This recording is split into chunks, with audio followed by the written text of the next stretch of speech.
मुझे हमेशा लगता है कि कोई भी चीज उतनी भारी नहीं होती जितना हम उसे सोचते हैं या उसे बना देते हैं सोच सोच कर, ओवर थिंकिंग में। ठीक है, जब हम 9 क्लास में थे और उस समय हमारे सहपाठी या कोई अनदर पर्सन यह चीजें बताते थे कि आप जब 10th में जाओगे तो ऐसे ऐसे प्रश्नों के साथ रूबरू होंगे या सामना होगा कि उसमें साइन थीटा, कॉस थीटा, अनेक त्रिकोणमिति के क्वेश्चन होंगे या अनेक नई नई चीज प्रकार की प्रश्न आएंगे जो जिसे आप फेस नहीं कर पाओगे, बहुत हार्ड होती है क्लास 10th। लेकिन जैसे ही हमने अपनी अनुभवी शिक्षकों की मदद ली वैसे वैसे सारे प्रश्नों के हल बड़ा आसानी से हम करते गए और आज 10th पास ही कर गए लगभग, मान ले तो वैसे ही आपके साथ भी ऐसा हादसा हो रहा होगा। बहुत से लोग कहते होंगे कि ये चीज बहुत हार्ड है, ये चीज बहुत डिफिकल्ट है, लेकिन जैसे ही आपने अनुभवी शिक्षकों की सहायता ली, मदद ली, वैसे वैसे वो चीजें आसान होती चली गई। तो ठीक उसी प्रकार आज हम पढ़ने वाले हैं दो चर वाले रैखिक समीकरण, two variable in one equation, one liner equation है ये। और यह उतनी भारी नहीं होती जितनी हम उसे सोच लेते हैं। लोग कहते हैं अरे ब्रज गुणन विधि से बनाओ, विलोपन विधि से बनाओ, प्रतिस्थापन विधि से बनाओ, है ना। तो अनेकों तरह की विधियां आती हैं और अनेकों तरह की चीजें आती हैं और ऑब्जेक्टिव में बड़े लंबे लंबे सॉल्यूशन देखने को मिलते हैं। हम किसी भी क्वेश्चन को मात्र 5 सेकंड के अंदर करने का अनुभव साझा करेंगे आपके साथ। और आज तो क्लास होगी बेसिक, क्योंकि मेरा नियम ही है कि मैं गाइड में हाथ लगाऊं या किसी भी एमसीक्यू क्वेश्चन को, ऑब्जेक्टिव क्वेश्चन को टच करूं, उससे पहले बेसिक क्वेश्चन का जानना, बेसिक कंसेप्ट को जानना, बेसिक अप्रोच को जानना बहुत जरूरी है। क्योंकि ट्रिक आप तभी समझ पाओगे जब आपके पास बेसिक कंसेप्ट होंगे, आप पहले से मैथ पढ़े होंगे तभी। आप सोचोगे कि स्टार्टिंग से ही मैं एक बार ही बीबीडी कर लूं, बीबीडी गाइड का सॉल्यूशन लगा दूं और एग्जाम में चला जाऊं और फोड़ के आ जाऊं, ऐसा पॉसिबल नहीं है। उसके लिए आपको पूरी तरह से तैयार होना पड़ेगा। सबसे पहले आपको बेसिक मजबूत करनी होगी। तो आज बेसिक अप्रोच को पकड़ेंगे और पढ़ेंगे सबसे पहले द्विघात दो चर वाले रैखिक समीकरण। मैंने हेडिंग कर दी है, इसके कुछ नियम होंगे और नियमों को जानेंगे और उसके बाद चलेंगे। यदि आप इस चैनल पर अभी नए नए आए हुए हो तो चैनल में आपका स्वागत है, एनसीईआरटी विथ यस। आप सब्सक्राइब कर सकते हो, लाइक करो और दोस्तों में शेयर करो। और हमने इसकी प्लेलिस्ट बना दी है पहले से ही, और प्लेलिस्ट में आप जाओ, आराम से सर्च करो यूट्यूब पर जाकर एनसीईआरटी विथ यस, चैनल आएगा, चैनल को ओपन करो, उसमें प्लेलिस्ट में जाइए और प्लेलिस्ट का सबसे पहला नंबर ये आएगा क्लास 10th बीबीडी मैथ 2025। ठीक है, इसके लिए बनाया गया है 25 एग्जाम के लिए नई नई बीबीडी गाइड की सोल्यूशन 10 या 15 वीडियोस होंगे उसमें, धीरे धीरे अपलोड कर रहे हैं हम लोग। और बाकी का भी वीडियो आपको मिल जाएगा, हिंदी एंड अदर सब्जेक्ट जो भी आप देखना चाहते हो सभी आपको मिल जाएंगे। ठीक है, और एग्जाम तक सारे सब्जेक्ट के सोल्यूशन बेस्ट कॉन्सेप्ट के साथ आपके सामने मैं रख दूंगा, ये मेरा वादा है आपसे। ठीक है, शुरू करेंगे, देरी नहीं करेंगे, प्रश्नों के साथ चलेंगे आगे। देखो दो चर वाले रैखिक समीकरण का अर्थ ही है कि हमारे पास दो समीकरण, दो चर वाले समीकरण होंगे। रैखिक कहने का मतलब हमने पिछली वाली क्लास में बताया है आपको कि पावर में एक रहता है, जैसे ax plus by plus c बराबर 0। ठीक है मेरे भाई, या हो सकता है a2x plus b2y plus c2 बराबर 0। इसे हम a1 मान लेते हैं, इसे b1 मान लेते हैं, इसे c1 मान लेते हैं। हमारे पास ऐसा एक समीकरण है इस रूप में जहां ए बी सी एक संख्या है। मैं यहां लिख देता हूं, जहां ए बी सी अचर पद है, अचर पद बोले तो संख्या। ठीक है मेरे भाई, उम्मीद है यहां तक आपको कोई दिक्कत नहीं हुई होगी। आगे बढ़ता हूं मैं। ये देखो, अब दो चर से ही स्पष्ट है कि इसमें दो चर आएंगे। चरपद कहने का मतलब एबीसीडी का कोई अक्षर है ना। तो दो चर यहां दिख रहे हैं ना आपको, एक्स और वाई, एक्स और वाई। कुछ लोग कह रहे हैं कि सर ए भी तो चर ही पद है ना। अरे मेरे भाई साहब, मैंने यहां माना है कि एबीसी जो है वो एक संख्या है, मैं एबीसी की बात नहीं कर रहा। अगर इसकी एग्जाम्पल में मैं लेके देखूं तो यहां देखिए 3x प्लस 5y प्लस 8 बराबर 0, 2x प्लस 7y प्लस 3 बराबर 0। लीजिए, आपके लिए मैंने एक नया तरकीब सोच लिया। चलिए, आपको डाउट ना हो इसलिए हमने एक नई रणनीति अपनाई और हमने संख्याओं के साथ इक्वेशन को, समीकरण को रखा। दो चर कहने का मतलब यह है कि इसके अंदर दो चर मौजूद होंगे और चरपद उसे कहते हैं जिसमें अल्फाबेट आता है एबीसी। आप देखो, इसमें दो चर मौजूद है, पहला है एक्स और दूसरा है वाई। इस समीकरण में भी दो चर मौजूद है, एक्स और वाई। और ये जरूरी नहीं कि x और y ही हमेशा मिले, आपको कुछ भी मिल सकता है। आपको मिल सकता है 3a प्लस 5b प्लस 8 बराबर 0, 6a प्लस 10b प्लस 16 बराबर 0। आप इसे ऐसे भी लिख सकते हो। तो यहां पर चरपद है a और b और यहां भी है a और b। तो उम्मीद है आपको पाठ का नाम समझ में आ चुका होगा, दो चर वाले रैखिक समीकरण क्यों कहा गया इसे। यदि आप समझ चुके हो तो बढ़ेंगे नेक्स्ट कंसेप्ट की ओर और आगे चलेंगे, इसको मिटाएंगे। क्लियर है क्या यहां तक? कोई दिक्कत मेरे भाई? नहीं। चलो चलते हैं आगे।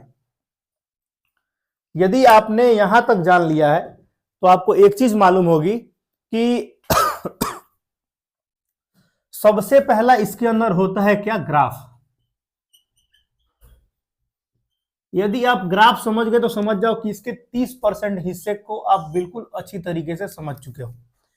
यदि आपने दो चर वाले रैखिक समीकरण में ग्राफ को सीख लिया है कि ग्राफ क्या चीज होती है, तो आपने आधी जंग ऐसे ही जीत ली है। बाकी का जंग तो मैं जितवा ही दूंगा खींच खाच के, ठीक है। तो मैं इसे पहले साफ कर देता हूं, उसके बाद आपको लेके चलूंगा आगे।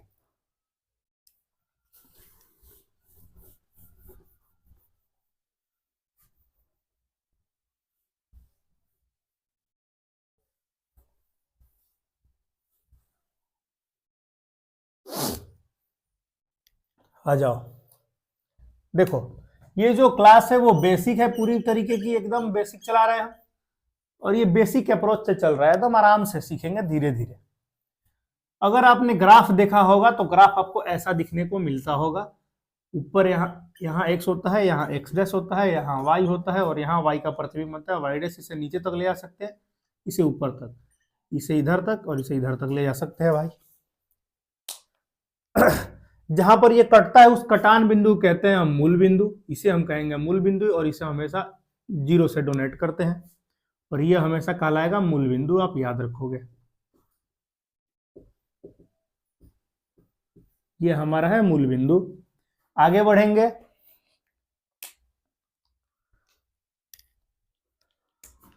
और इधर की सारी चीजें हमेशा होती हैं धनात्मक और इधर छाया बन रहा है तो उसका प्रतिबिंब बनता है ऋणात्मक। इधर भी बनता है ऋणात्मक, नीचे की ओर जाएंगे तो, और ऊपर जाएंगे तो बनता है धनात्मक।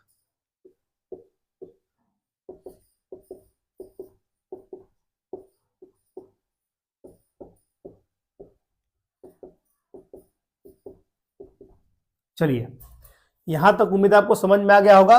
और ये सभी दूरियां समान होगी, ये बात आप याद रखोगे हमेशा कि इनके बीच की हमेशा सभी दूरियां समान होगी। अगर सभी दूरी समान नहीं है, मान लीजिए यहां 10 से ये शुरू हो गया, अगर ये 10 से शुरू हो गया, अगर ये 1 से शुरू ना होकर 10 से शुरू हो गया, तो हम इस ग्राफ को यहां तोड़ देते हैं और ऐसे रेखा दर्शाते हैं, क्योंकि इसका मतलब ये होता है कि जो ग्राफ है वो ग्राफ समान दूरी से नहीं चल रहा है, उसके बीच का जो डिस्टेंस है, गैप है, वो थोड़ा दूर दूर है। आ रही है बात समझ में? ये चीज होती है। लेकिन खैर यहाँ पर अभी हम उतना डीप नहीं जाएंगे, वो निर्देशांक ज्यामिति के अंदर पढ़ना है उस सब चीजों को। तो आपने ग्राफ समझ लिया। पहले के लोग क्या करते थे कि ग्राफ के द्वारा एक्स और वाई के मान को निकालते थे, लेकिन अब नई नई तकनीक आ गई, बहुत सारे नियम आ गए, प्रतिस्थापन विधि आ गया, विलोपन विधि आ गया, ब्रजगुणन विधि आ गया। तो अब इसकी जरूरत पड़ती नहीं है, लेकिन फिर भी हम इसे सीखेंगे कि ये चीज होती क्या है। देखिए, ग्राफ पर 3 केस बनता है, टोटल 3 केस बनते हैं ग्राफ पर। और 3 केस बनने का मतलब यह है कि एक पूरी तरीके से कटता है, एक बार बार कटता है, मतलब कितने भी बार कट सकता है, और या तो हो सकता है कि वो ना कटे, अर्थात समानांतर रहे। यही 3 केस तो बनेगा ना भाई मेरे, या तो वो कटेगा, या तो एक से अधिक बार वो कटेगा, या वो समानांतर रहेगा, कभी कटेगा ही नहीं। यही 3 केस बनता है इसमें। और इसी 3 केस के ऊपर हम पूरा चर्चा करेंगे, क्योंकि जितने भी ऑब्जेक्टिव आएंगे उसका 90% भाग यही 3 केस रखे हुए हैं अपने पास, याद रखेंगे, है ना। देखो, ये 3 केस होती क्या चीज है वो देखेंगे। ग्राफ पर या तो वो एक बिंदु पर कटेगा, या वो बार बार कटेगा, या वो समानांतर रहेगा। यही 3 केस बनता है। और इसी को आपको दिखाना है और यही चीज आपको समझनी है और इसी पे पूरा ये टिका हुआ है। ये तो मैंने आपको बता दिया। ध्यान देंगे यहाँ पर मैं इस बक्से में आपको बता रहा हूं।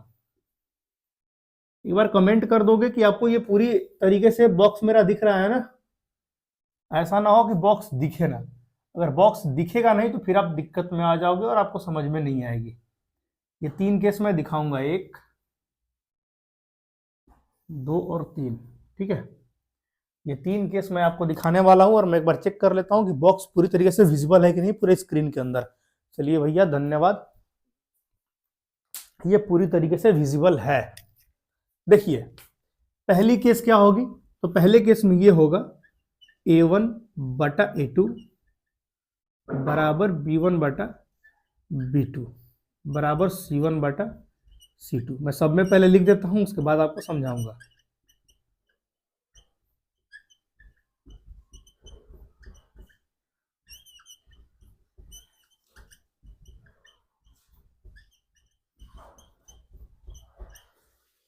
एक में यहीं कट गया तो इसका कोई वैल्यू नहीं है, यहीं पे ये खत्म हो गया। एक में दूसरी जगह कटा और एक में तीनों बराबर है। ध्यान देंगे, अगर ये पहले जगह कट गया तो यहां कहेंगे इसके एक हल है, केवल एक हल। एक हल है। एक हल कहने का मतलब ये है कि ग्राफ जो है एक जगह कहीं पे कट रही है ना। ग्राफ कहीं एक बिंदु पर क्या हो रही है? कट रही है। वो चीज दिखाया जा रहा है यहां पर। समझो बात को, मैं क्या कह रहा हूं आपसे, ये कह रहा हूं कि यदि A1 बटा A2, मैं इसका एग्जांपल भी लूंगा, आप टेंशन ना लो। ऐसा मत सोचो कि मैं आपको A1 A2 कहां से आ रही है, क्या है चीज, ये सब आप ऊपर ऊपर जा रही है, ऐसी कुछ चीज नहीं है। आराम से पूरी वीडियो को आप देखो, ध्यान पूर्वक से समझो, आप पूरे समझ जाओगे। A1 A2 क्या है, B1 B2 क्या है, C1 C2 क्या है, सब चीज मैं बताऊंगा। आराम से आप देखते जाओ क्या है। अगर A1 बटा A2 बराबर ना हो, डज नॉट इक्वल का साइन है ये, इसका मतलब होता है कि ये बराबर नहीं है। बराबर ना है B1 B2 का तो एक हल होते हैं, यानी ग्राफ पर एक जगह कटता है, एक बिंदु पर। देखिए यहाँ पे कटा हुआ है, वही चीजें दिखा रहा है। अगला, A1 बटा A2 बराबर तो है B1 बटा B2 के, लेकिन नहीं बराबर है C1 बटा C2 के, तो हम इसे कहेंगे कि रेखाएं जो है वो समानांतर है, यानी कि कोई हल नहीं है।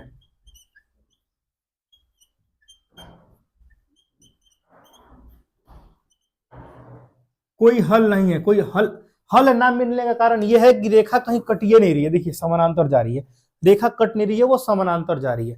अब समानांतर है तो हमें आंसर ही नहीं मिलेगा, जब कटेगा तब तो आंसर मिलेगा ना। ठीक है, अब ये कट ही नहीं रहा तो आंसर। अब ये देखिए यहाँ पे इसके अनेक हल होंगे।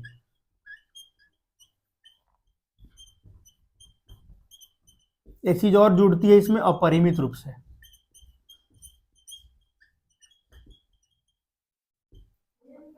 ठीक है, A1 बटा A2 बराबर है B1 बटा B2 के, लेकिन बराबर, हाँ, A1 बटा A2 बराबर है B1 बटा B2 के, लेकिन नहीं बराबर है C1 बटा C2 के, तो हम कहेंगे कि उसका कोई हल नहीं होगा सर, वो रेखा समानांतर होगी।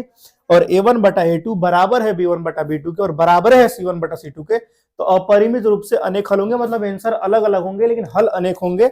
और रेखा उसकी ऐसी होगी, कहीं ना कहीं वो बहुत जगह कट रही होगी, एक से अधिक बार कट रही होगी, 2 बार 3 बार 4 बार 5 बार 6 बार, जितना भी कहें उतना। क्लियर है बात? यहां तक आपके पल्ले पड़ी क्या? आगे देखिए, अब मैं एग्जाम्पल लेके आपको बताऊंगा कि इन तीनों का अर्थ होता क्या चीज है, वो चीज आप देखो। एग्जाम्पल मैं लूंगा और आसानी से आप समझ जाओगे इन सब चीजों को।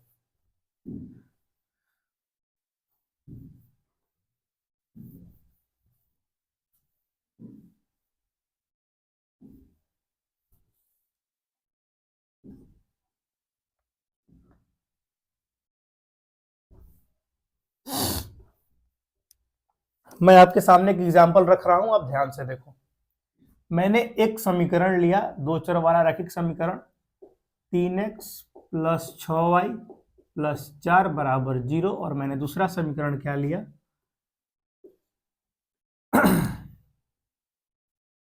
6x प्लस 12y प्लस 9 बराबर 0।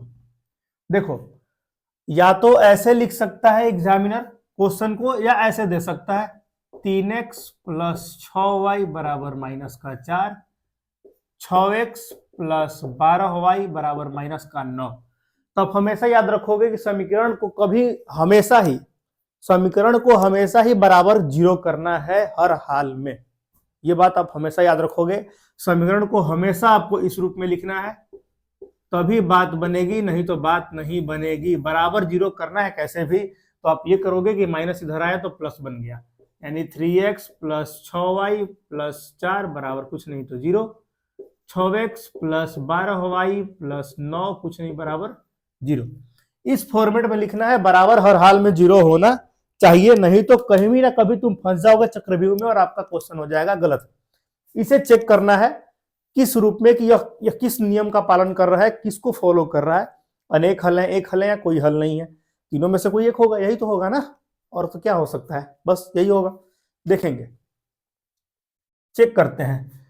ये हमारा है A1, ये हमारा है B1 और ये हमारा है C1, ये हमारा है A2, ये हमारा है B2 और ये हमारा है C2।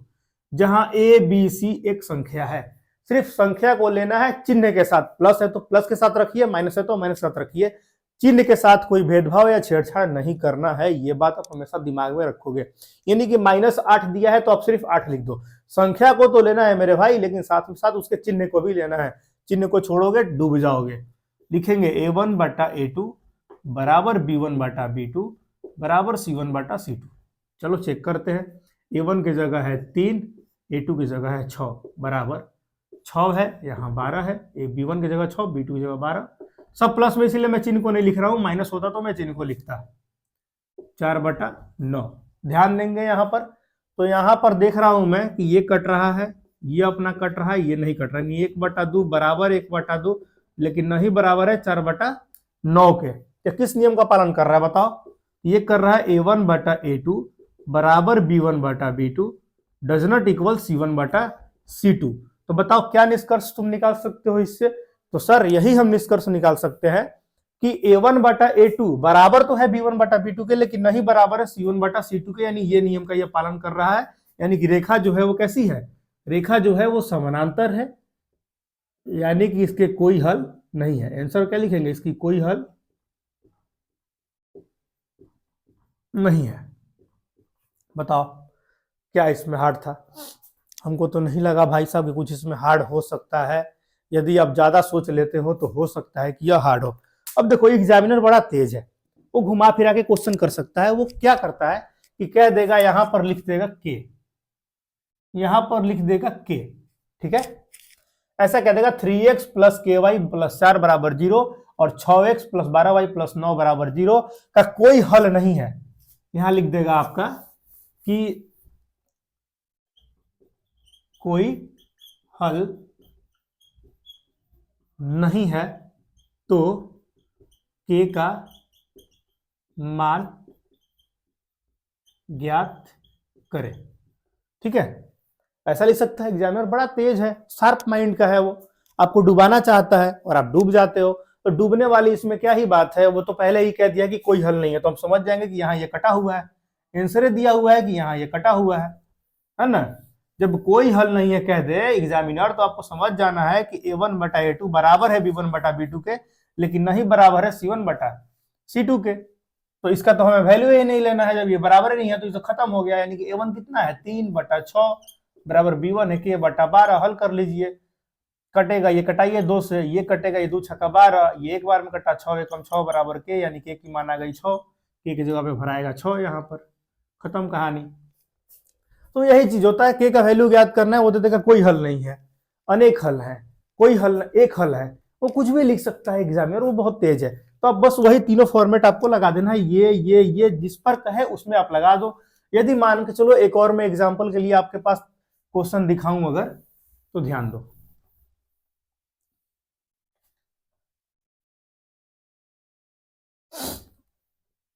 मैं सब पर एक एक एग्जाम्पल ले लूंगा, क्योंकि आप समझ चुके होगे यार, आप इतने तो तेज हो ना, अब तो इतना आपको समझ में आता होगा ना कि ये मान के चलो ऐसे आ गया। लो एक और एग्जाम्पल ले लेता हूं, उसके बाद ही आगे बढ़ूंगा।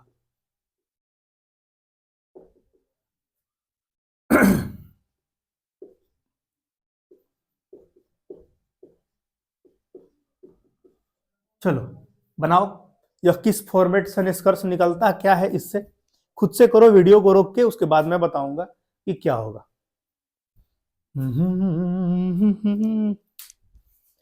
तो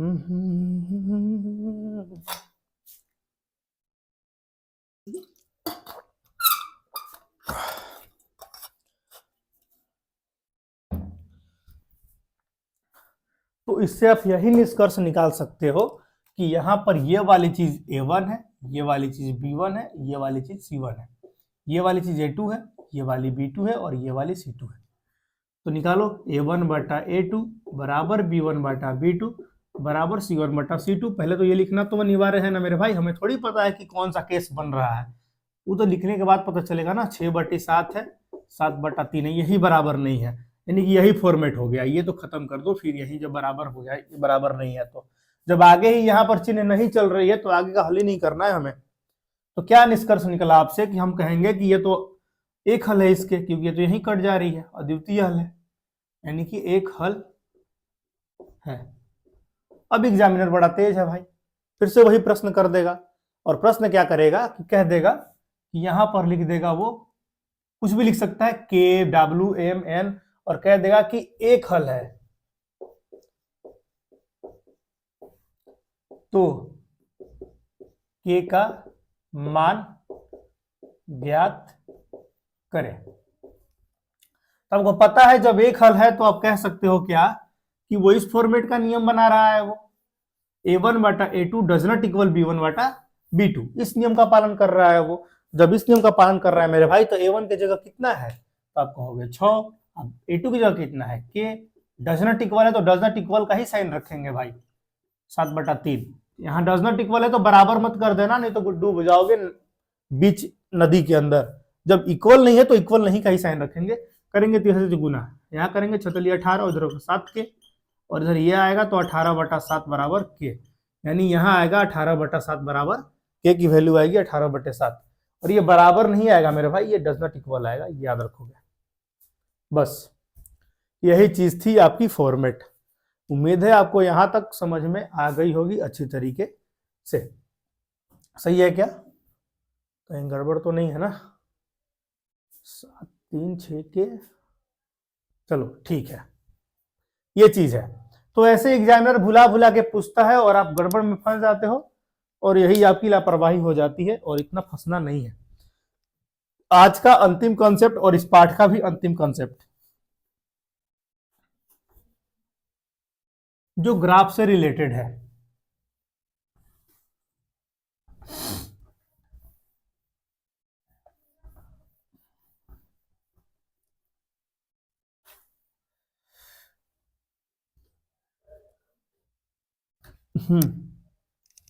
एक क्वेश्चन मैं लिखने का प्रयास करूंगा और आपको आंसर उसका देना है।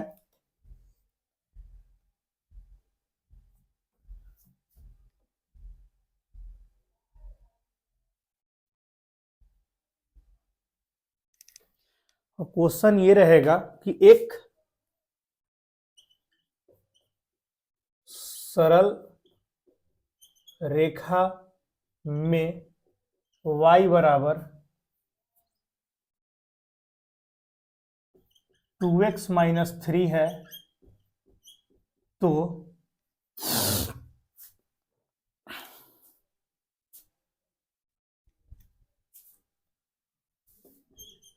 आलेख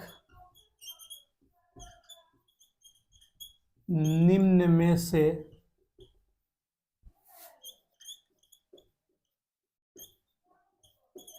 किस बिंदु से होकर गुजरेगी। ये है आपका ऑप्शन, भी कुछ है, ऑप्शन भी मैं दे देता हूं आपको। ऑप्शन क्या ही हो सकते हैं, 2 2 4 1 3 4